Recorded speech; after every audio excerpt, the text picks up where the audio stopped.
Assalamualaikum teman-teman. Seperti biasa sebelum mulai Mimin mendoakan semoga teman-teman semua selalu dalam keadaan sehat walafiat. Oke, kali ini kita akan melanjutkan Martial Master versi novel bagian 1086. Bagi yang baru bergabung, selamat bergabung, dan bagi yang belum subscribe dulu lah agar Mimin tambah semangat lagi nih bikin videonya. Oke, kalau sudah kita langsung masuk ke isi ceritanya.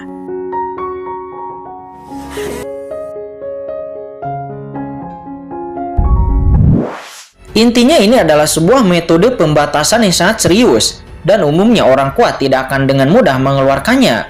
Sejujurnya, penampilan Qin Chen sebelumnya di galaksi bintang neraka terlalu luar biasa. Jika orang tua kecil itu tidak mengatakan apa-apa, bahkan jika Qin Chen tidak mengatakannya, Jenderal Qiong dan yang lainnya akan mengatasi beberapa masalah bagi Qin Chen. Tetapi karena orang tua kecil itu telah mengeluarkan perjanjian jiwa darah, maka niat membunuh Jenderal Qiong dan yang lainnya terhadap orang tua kecil itu pun menghilang.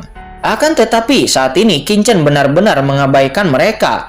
Perhatian Qin Chen sangat terkonsentrasi kepada pancingannya, dan Qin Chen pun tenggelam ke dasar sungai bintang neraka lagi.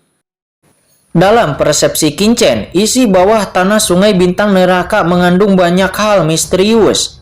Tetapi sayangnya tidak peduli bagaimana Qin Chen mendesaknya, sebagian besar harta di dalamnya tidak tertarik kepada Qin Chen. Namun Qin Chen tidak kesal. Seluruh sosok Qin Chen sangat tenang. Dia pun benar-benar tenggelam ke dalam sungai bintang neraka dalam sentimen.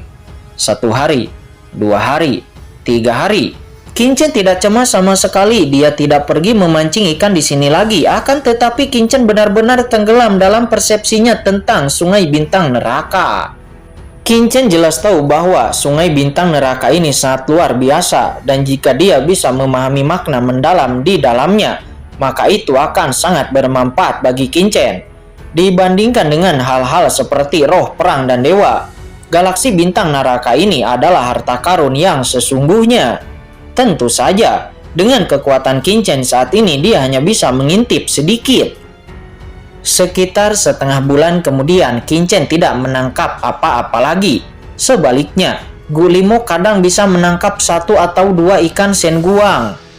Qin Chen melihat cahaya ilahi samar mengalir ke seluruh tubuhnya, seolah-olah dia sepenuhnya terintegrasi dengan dunia ini. Suatu hari kemudian, boom, ketika Qin Chen benar-benar tenggelam di dalam persepsi di dalam sungai bintang neraka, dan hampir tidak ada fluktuasi, tiba-tiba saat ini pancingan di tangan Qin Chen tenggelam. Mata Qin Chen tiba-tiba terbuka dan pelangi ilahi muncul di matanya. Qin Chen merasakannya, saat ini ada harta lainnya yang terpikat. Kali ini, Qin Chen yang memiliki pengalaman sebelumnya, dia tiba-tiba menyebutkannya. Tetapi kali ini Qin Chen benar-benar tidak ragu-ragu. Seketika kekuatan yang sangat besar langsung disalurkan, dan kemudian joran itu pun menjadi bengkok lagi. Apakah semua harta karun di dalam sungai bintang neraka ini begitu berat? Kata Qin Chen. Dia terdiam. Bahkan harta karun yang dia tangkap kali ini jauh lebih berat daripada cincin roh perang sebelumnya. Qin Chen menggertakkan giginya dan dia menarik pancingannya dengan seluruh kekuatannya. Bergemuruh, aturan tak berujung melonjak di tubuhnya dan Qin Chen mengangkat tali pancingnya sedikit demi sedikit. Apa yang Tuan Chen mau kali ini tangkap lagi? Kata Gu Limo. Dia dan yang lainnya juga menoleh lagi. Masing-masing mata mereka terbuka lebar. Tampaknya, setiap kali Tuan Chen mau menangkap sesuatu itu akan sangat ajaib. Tuanku, saya akan membantu Anda, kata Gu Limo. Dia bergegas lagi. Mundur, aku akan melakukannya sendiri, kata Qin Chen dengan sungguh-sungguh.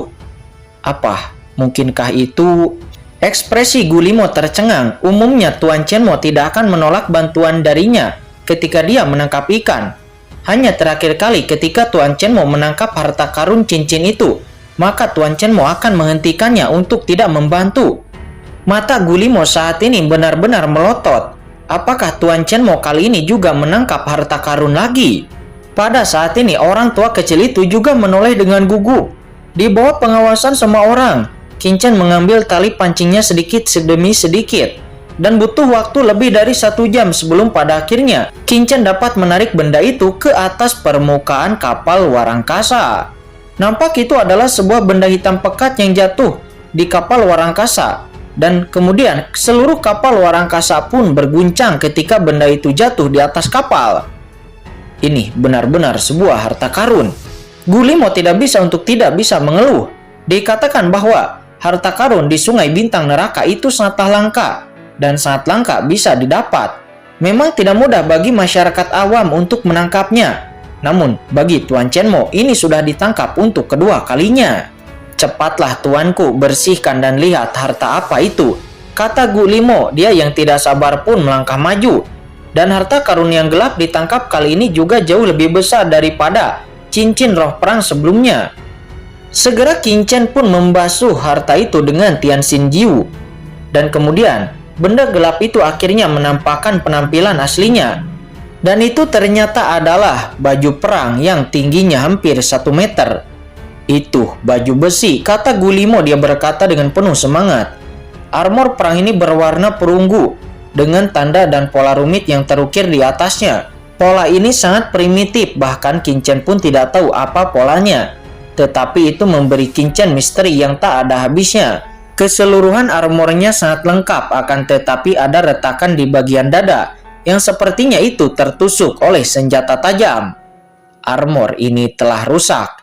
Melihat retakan itu, Guillemot berkata dengan kecewa, "Armor perang jelas merupakan senjata paling berharga di alam semesta. Harta karun di alam semesta sebenarnya terbagi menjadi banyak jenis yang bersifat ofensif, seperti pedang tajam dan senjata sakti. Dan harta karun ini dapat meningkatkan kekuatan pemiliknya. Ada juga harta tambahan seperti pesawat terbang dan lain sebagainya. Selain itu, ada beberapa harta pertahanan seperti perisai, armor, dan yang lainnya. Dan di antara mereka dari segi harga armor perang pasti yang tertinggi. Karena perlengkapan perang yang menentukan bahkan bisa menentukan hidup dan mati seseorang. Jika Anda mencapai level yang mulia, kunci sebenarnya adalah menyelamatkan hidup Anda, terutama di medan perang seperti buras di antara tentara. Serangan Anda kuat atau lemah itu sebenarnya tidak terlalu mempengaruhi situasi secara keseluruhan. Namun, siapapun yang bisa menyelamatkan hidupnya, maka itulah orang yang akan tertawa di akhir. Misalnya, Yang Mulia Joseon dari Gunung Ilahi Dayusensan. Jika dia tidak memiliki formasi Gunung Ilahi Jiujue, dia tidak akan mampu menahan serangan Warajek sama sekali, dan dia akan mati tanpa tindakan dari Qin Chen. Justru karena formasi Gunung Ilahi Jiujue-nya, dia dapat memblokir serangan gabungan dari Warajeknya beberapa kali. Namun formasi besar Gunung Ilahi Jiujue juga memiliki kekurangan. Bagaimanapun itu hanyalah formasi yang bagus dan sangat merepotkan untuk dimobilisasi. Antara lain, jika Yang Mulia Joseon memiliki baju besi yang pas yang setara dengan pertahanan formasi Gunung Ilahinya, maka dengan baju besi ini, dia mungkin bisa keluar dari pengepungan ras Warajek dan kemudian melarikan diri. Oleh karena itu, saat ini Qin Chen menangkap baju perang dari Sungai Bintang Neraka itu, dan Guillemot nampak sangat bersemangat. Sayangnya, baju besi yang ditangkap Qin Chen itu ternyata sebenarnya tidak lengkap. Secara umum, baju besi yang paling kuat itu adalah kekuatan pertahanannya, tetapi baju besi yang rusak dan telah dibom, kekuatan pertahanannya pasti akan sangat melemah, dan tingkat perhargaannya pasti akan sangat berkurang. Akan tetapi saat ini Qin Chen sama sekali tidak kecewa. Matanya benar-benar tenggelam ke dalam baju besi ini.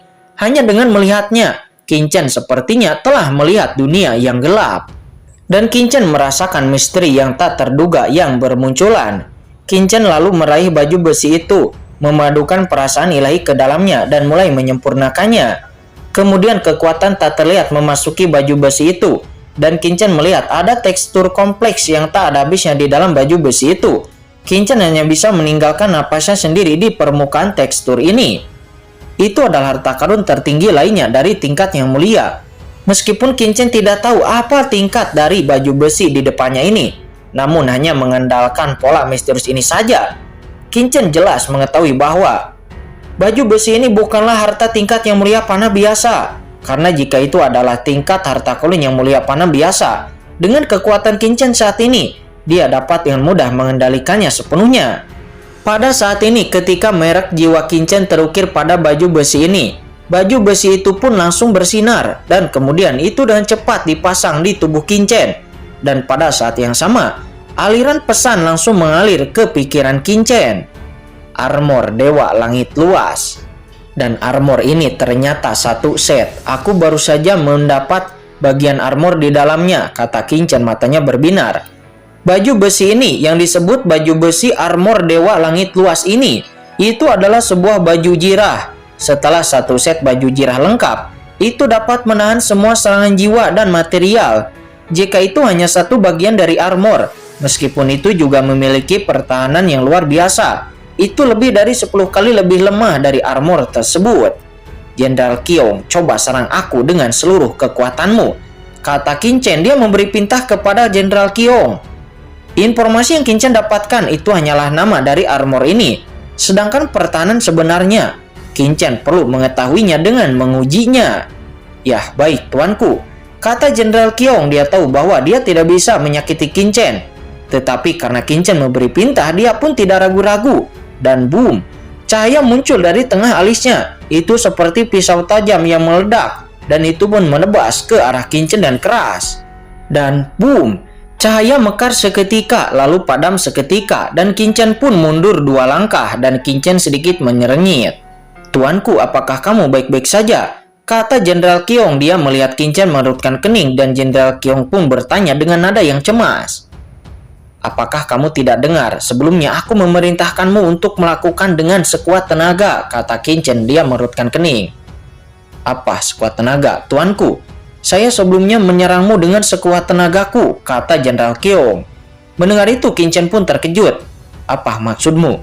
Kamu menyerangku sebelumnya dengan seluruh kekuatanmu? Ya, itu benar tuanku, kata Jenderal Qiong. Baiklah, kalau begitu, kamu terus serang aku dengan seluruh kekuatanmu. Jangan berhenti jika aku tidak menghentikanmu. Dan kamu Gulimo, juga Qi Buman, kalian juga tembak aku, kata Qingchen. Dia memberi perintah kepada Jenderal Qiong, Gulimo, dan Qi Buman untuk menyerangnya. Yah, baik tuanku. Ekspresi Jenderal Qiong nampak serius, sementara Gulimo dan Qi Buman, mereka berdua saling memandang. Tetapi kemudian bagian tengah alis mereka juga mekar, dan serangan terkuat milik Warajek mereka pun meledak lagi kepada Qingchen. Dan boom, 3 sinar cahaya serangan itu bergabung bersama secara instan, dan itu meledak ke arah Qingchen dengan ganas. Duar, duar, duar, duar. Beberapa serangan pun mendarat terus-menerus. Setelah mereka menyerang dengan panik, pancaran sinar seperti laser membombardir baju besi Qingchen dengan panik, membuat suara nyaring. Qingchen pun dibuat mundur lagi dan lagi, tetapi mata Qingchen menjadi semakin cerah. Oke, berhenti, kata Qingchen dengan sungguh-sungguh. Mereka bertiga pun pada akhirnya berhenti menembak Qingchen. Tuanku, bagaimana? Apakah kamu terluka? Tidak, ini saat bagus, kata Qingchen. Dia menyeringai. Dengan pertahanannya saat ini, dia memang tidak takut dengan serangan dari Jenderal Qiong dan yang lainnya. Namun, Jenderal Qiong itu adalah pria kuat yang telah mendekati ranah puncak yang mulia panah. Bahkan jika dia tidak bisa membunuhnya, serangan Jenderal Qiong harusnya dapat menyebabkan Qingchen sedikit terluka. Akan tetapi itu sebenarnya tidak bisa menyebabkan kerusakan sedikit pun kepada Qingchen. Singkatnya, secara keseluruhan, setelah menggunakan baju besi ini, serangan-serangan yang jatuh kepada Qingchen itu sepertinya melemah 10 kali lipat. 10 kali lipat. Qingchen cukup terkejut jika Qingchen memiliki baju besi ini sebelumnya. Mungkin dia tidak akan takut kepada Yang Mulia Joesan, dan Qingchen tidak perlu melarikan diri sama sekali.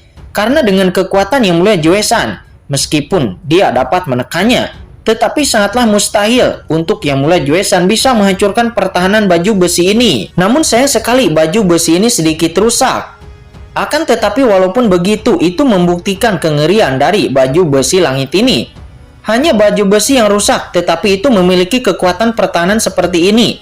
Lalu, seberapa kuat jadinya jika baju besi ini pada kondisi yang lengkap?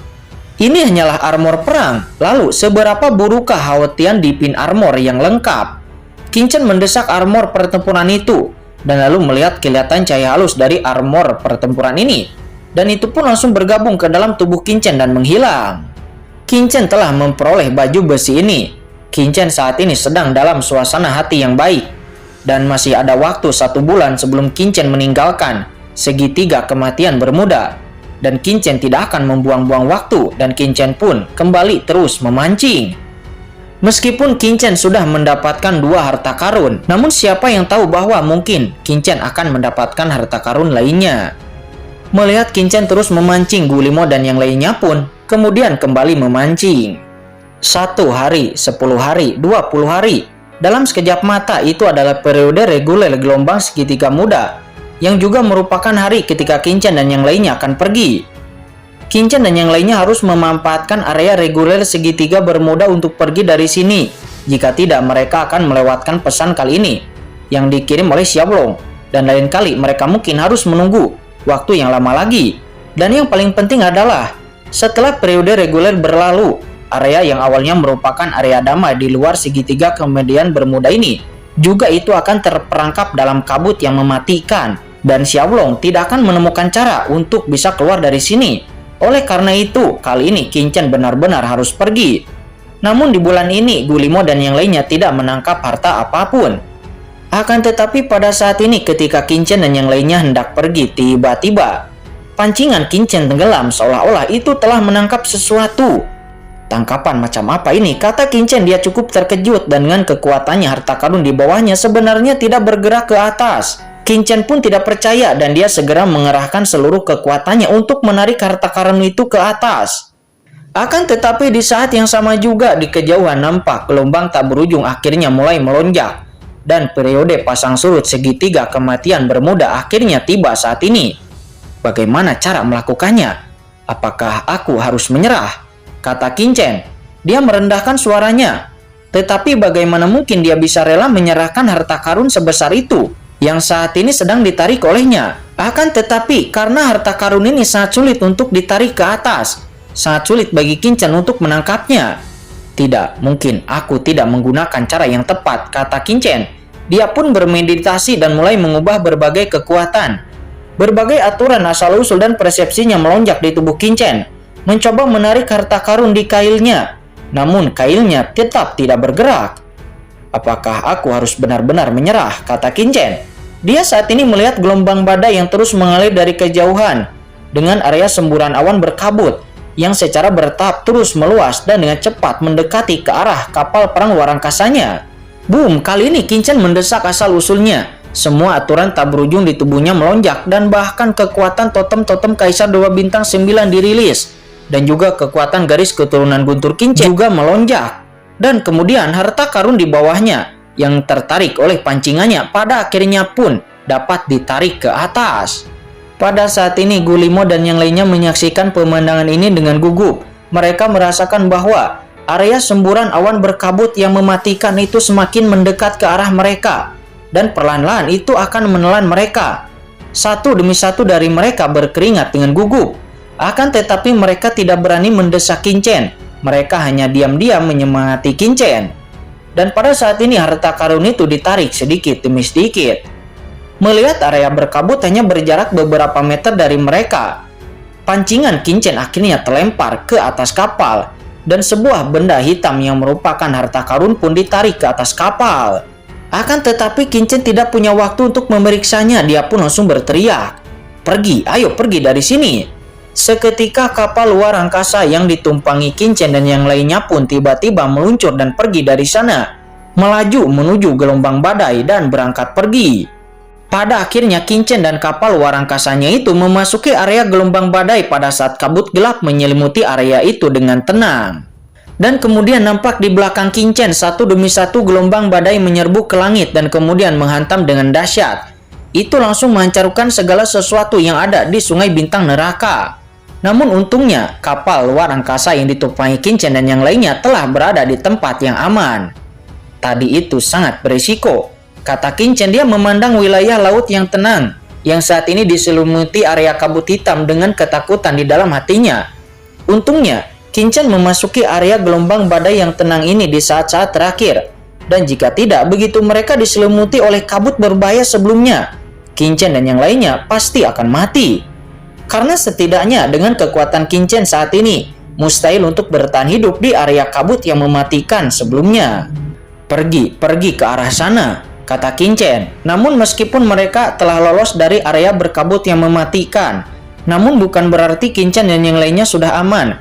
Karena daerah gelombang badai ini juga sangat berbahaya. setelah tertembak oleh gelombang badai. Bahkan jika Qingchen memiliki baju besi Dewa Haotian di tubuhnya, dia akan tetap takut tulangnya akan hancur berkeping-keping. Di bawah bimbingan dari Xiaolong yang bergerak di bawah air galaksi bintang neraka, Qingchen dan yang lainnya pun berjalan melewati gelombang badai berbahayanya ini. Bahaya itu begitu mengkhawatirkan sehingga membuat semua orang di atas kapal mengeluarkan keringat dingin. 1 hari kemudian, pada akhirnya Qingchen mencapai area yang tidak berbahaya dan Qingchen pun dapat bersantai. "Tuanku, ayo datang dan lihat apa yang tuanku tangkap sebelumnya," kata Guillemot. Dia segera berjalan ke arah Qingchen dengan semangat. Setelah berusaha keras sebelumnya, semua orang hampir mati di segitiga kematian Bermuda sebelum bisa menangkap harta itu. Lalu, harta macam apa itu? Semua orang pun penasaran. Saat ini Qingchen juga melihat benda hitam itu. Benda ini datar, itu juga gelap gulita, dengan kotoran yang tak terhitung jumlahnya, sehingga sulit bagi orang untuk mengetahui benda macam apa itu. Qingchen kemudian mengambil air bersih dan mencucinya. Tiba-tiba, lumpur dan udara gelap yang tak terhitung jumlahnya pun tersapu dan memudar. Dan kemudian terlihat bahwa itu ternyata adalah sebuah harta berbentuk prasasti batu hitam murni dengan pola sederhana di permukaannya. Nampak batu prasasti itu sangat tua dan dapat berubah-ubah. Sekilas, jurang tak berujung muncul di benak semua orang. Apa? Guillemot seketika mencerit, dan kemudian darah menetes dari pupil matanya. Sementara Ki Buman dia juga menjadi pucat, dan dia juga mengeluarkan seteguk darah. Adapun orang tua kecil itu, dia bahkan lebih tak tertahankan lagi. Dia jatuh ke tanah dengan keras, dan lalu menyemburkan seteguk darah. Tidak, tuanku. Aku tidak dapat melihat lebih banyak lagi prasasti batu ini, kata Jenderal Qiong. Dia berkata dengan ngeri. Saat ini darah tumpah dari sudut mulutnya, dan dia pun menoleh dengan cepat. Dia merasa pusing untuk waktu yang lama. Dia adalah seorang master yang dekat dengan puncak ranah yang mulia panah. Akan tetapi, di bawah batu prasasti ini, dia benar-benar terkejut. Prasasti batu ini sangat buruk. Dia hanya melihatnya sebentar, tetapi itu hampir dapat menghancurkan jiwanya. Harta macam apa ini?